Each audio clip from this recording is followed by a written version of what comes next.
especially with social media. It's so easy to compare ourselves to everyone we see online, we see in person, whatever it may be, whatever environment we may be in. It's so easy to compare the person that's above us in whatever avenue that may be. That person is heavier. Heavier? That makes no sense. Lives heavier. That's what I was meant to say. That person lives heavier. That person has more aesthetics. That person makes more money. That person is a happier person than me. It's so easy to point and compare and diminish your own, progress in whatever avenue it may be. So easy to point and then compare yourself to them and then say that you're not good enough. And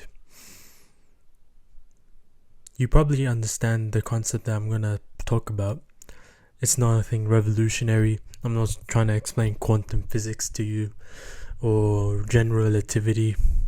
It's a simple concept. It's not big actions that change your life. Small, steady improvements. That is what changes your life. That person that you see who's lifting heavier than you, they were probably weak at one point.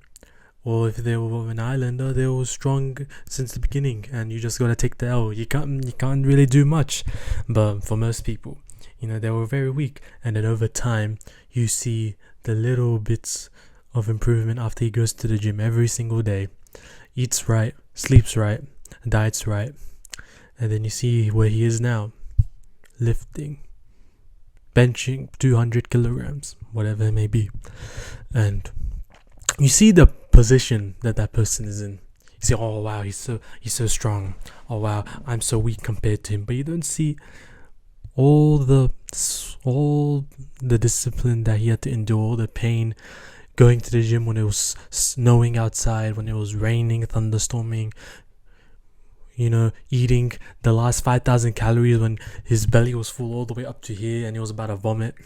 You don't see all that. And it's so easy to look at someone's position and compare the position of that person to your position. And what I want to say is that don't compare your position to the position. I'm going to use the bodybuilder example again. Don't compare his strength to your... Actually, no, that makes no sense. I will do money for this example. Don't compare your wealth to his wealth. Or her wealth. 2023. Compare the direction you both are in. Because that person could very well be a billionaire. But what direction is he going in? Is he getting complacent? Is he... not going to as many business meetings? Is he kind of slacking off in his business endeavors, not innovating? Is he not firing the right people or hiring the correct people to further along the growth of his business? If not, he's on a downward trajectory. And then take yourself, for example. You don't have the most money. You don't have the proper skills compared to him, or the biggest neck, or the diverse network that he may have. But you're showing up every day.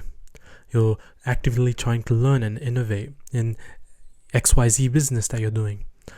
Compared to him, for me personally, you don't know who I am. I'm a nobody, but for what it's worth, I think you're better than the billionaire. It's because of the direction. He's in a downward trajectory, you're on an upwards trajectory. So I would say that you are more successful than him in some very messed up, kind of weird to understand and accept kind of way. And it's the direction is built upon small improvements every single day. Going to the gym when it's cold out, or when your bed's warm and you don't want to leave. Recording a YouTube video when you don't feel like recording a YouTube video. Showing up every single day, making those 1% improvements is what is going to get you to where you want to be. I only understood this concept until a couple of years ago. We all have ambitions when you're young, including myself. I want to be rich someday, and I kind of just said, my future, that's a future me problem. I'm sure when I get older, I'll figure it out sometime, some way. I'll do something and then I'll be rich, boom, overnight. And that's completely wrong, so arrogant of me. I didn't realize that if I want to make changes in my life, I have to start today. If I want to get bigger forearms, I need to start doing those reverse arm curls today. If I want I want to get stronger, I need to go to the gym consistently and eat properly now, not later, now. Make those changes now. And it's only when I understood that concept when I started to realize I'm getting more consistent in my habits. I have a habit tracker, me and my boys do, and I'm still not perfect. I'm actually kind of terrible, can't lie, in doing my habits, but I'm getting there.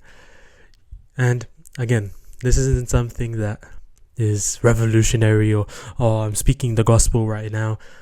I'm sure you understand this yourself and you try to implement it in your life. But still, sometimes even understanding that concept, it's hard to accept it. Just seeing that person lift all that weight around, chucking it around, when you can probably barely even move it an inch. It's so demoralizing sometimes, right? You just think, what's the point? I know that if I can get there, but I can get to that position that they are in, but it's just so demoralizing sometimes, right? And I have a little analogy that I like to keep in my mind that helps me when I feel when my ego is taking a hit, when I feel like nothing makes sense and I should just kill myself.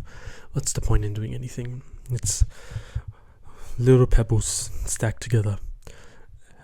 You can have a bunch of pebbles that are very small, insignificant on their own, but then you stack them, these small little pebbles. Over time, you've stacked enough pebbles, you've created a mountain. And the small pebbles every day, they each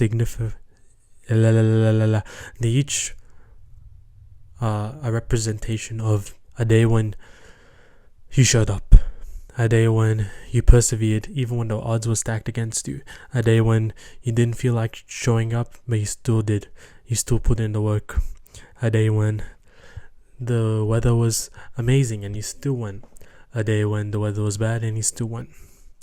The consistency and the discipline, that's what the pebbles signify. You know what I'm trying to say.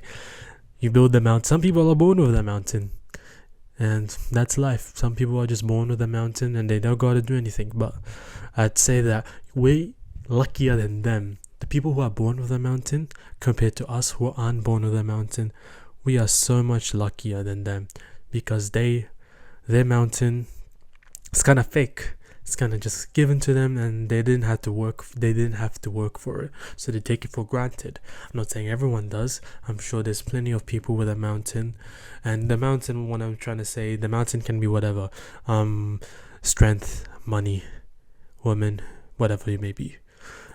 Some people are born with a mountain, and you can give, some people take it for granted, some people don't. But what we have, what they don't, is not a mountain. We have to stack our pebbles together. We have to build our own mountains from the ground up, from hard work and discipline, through blood, sweat, and tears. And I think that is a far more interesting story than just getting a mountain when you were born, or getting a mountain through XYZ ways. Small change every single day is untouchable. You talk about billionaires and people with tons of money and fame by extension. You see these people that on the internet, you'll see like someone like the Island Brothers or some TikTok star. I don't use TikTok anymore, but I used to. Who these people, or even people that like win the lottery, for example, how much influence, how many followers, how much money they gain so quick, right? All of a sudden they're nobody, but overnight everyone knows them on the internet. And then what happens? A couple days, weeks, maybe months later, everyone forgets about them. No one even mentions their name. They probably even forgotten that they were relevant this year. They'll be thinking to themselves, "Oh wow, that was only a couple of months ago. I thought that was years ago." when these people were relevant, or when this person had money, the very big growth over time is also decreases just as quickly.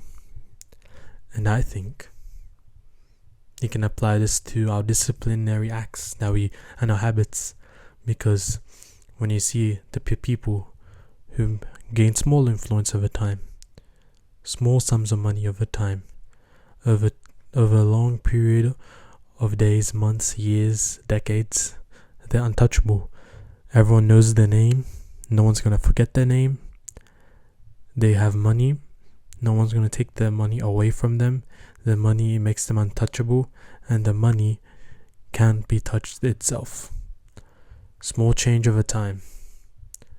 That's what's going to make you an exceptional person and be the man or woman that you want to be.